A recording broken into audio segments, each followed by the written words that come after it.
নবান্নের সামনে সংগ্রামী যৌথ মঞ্চের ধর্ণা অবস্থান মঞ্চে উপস্থিত হয়ে রাজ্য সরকারি কর্মচারীদের নিজেদের হকের ডিএর দাবি সহ একাধিক গুরুত্বপূর্ণ ইস্যুকে সামনে রেখে তৃণমূল সরকারের বিরুদ্ধে সরব হলেন রাজ্যের বিরোধী দলনেতা শুভেন্দু অধিকারী।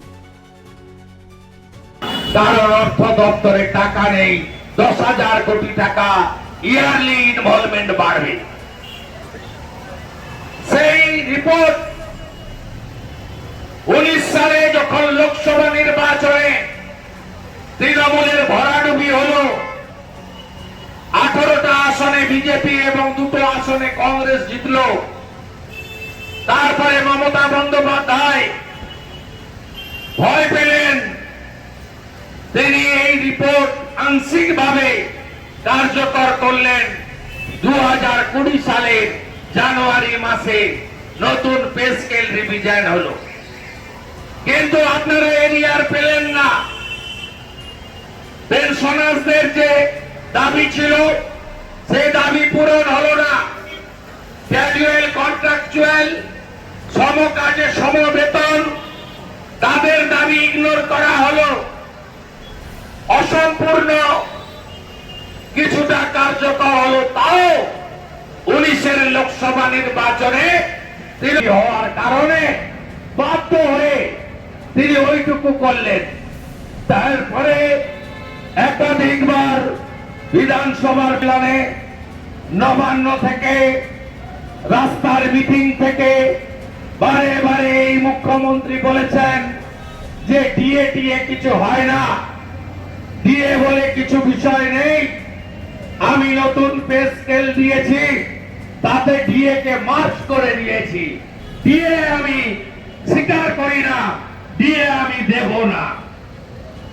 তারপরে 3%, 4%, কারণ অর্থ দপ্তরে টাকা নেই, 10,000 কোটি টাকা ইয়ারলি ইনভলভমেন্ট বাড়বে।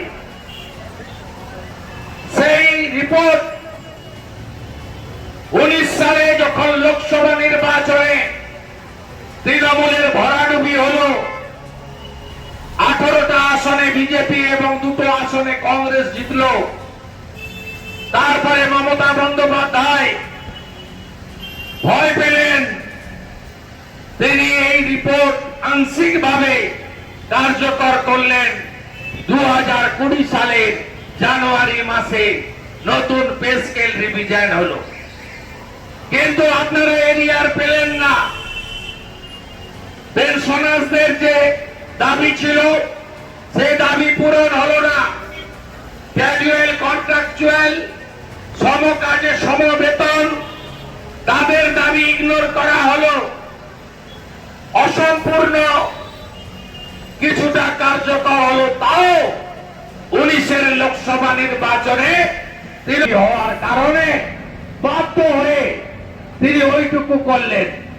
তারপরে একাধিকবার বিধানসভার প্ল্যানে, নবান্ন থেকে, রাস্তার মিটিং থেকে বারে বারে এই মুখ্যমন্ত্রী বলেছেন যে ডিএ কিছু হয় না, ডিএ বলে কিছু বিষয় নেই।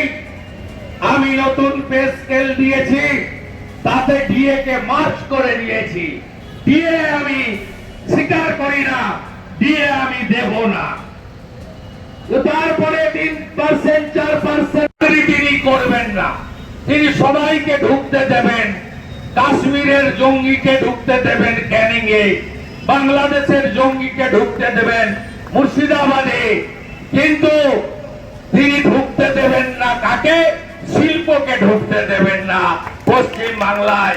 এই হচ্ছে আমাদের মাননীয়ার কর্মসূচি এবং নীতি এবং আদর্শ।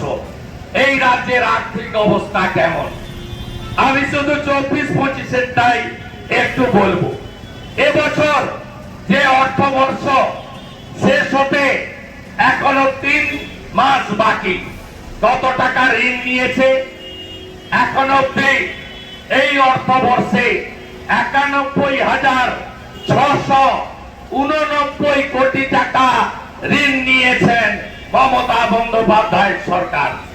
তার মধ্যে 79,727 কোটি টাকা মার্কেট বরোয়িং, 9,330 কোটি টাকা সরকারের এনওসি নিয়ে রিজার্ভ ব্যাংক থেকে নিয়েছেন আর আদার সোর্স থেকে ঋণ করেছেন 2,632 কোটি টাকা। 31 মার্চ 2024 ঋণের পরিমাণ গিয়ে দাঁড়িয়েছে 6,50,00,000 টাকা, 6,6.5 লক্ষ কোটি টাকা 2024 31 মার্চ ঋণের পরিমাণ হয়েছে। এবং এই ঋণ পরিমাণ আমাদের মাথা পিছু পশ্চিমবঙ্গে ধার কত? একদিকে 1,000 টাকা করে লক্ষ্মীর ভান্ডার, বছরে 12,000 টাকা, অন্যদিকে 59,000 টাকা করে মাথা পিছু ঋণ করে দিয়ে গেছেন এই মুখ্যমন্ত্রী। কোথায় কোথায় আগের সরকার বলে, 15 বছর রাজত্ব করতে যাচ্ছে, এখনো আগের সরকার বলে। আপনারা দেখুন, আগের সরকারের ঋণ ছিল 1,97,000 কোটি টাকা, মাথা পিছু ঋণ ছিল 20,300 টাকা। আর এই মাননীয় 12,000 টাকা বছরে লক্ষ্মীর ভান্ডার দিয়ে 80,000 না 85,000 ক্লাবকে চাঁদা দিয়ে মদ খাও আর নাচন কুদন করো, আর মাথা পিছু ঋণ 59,000 টাকা করে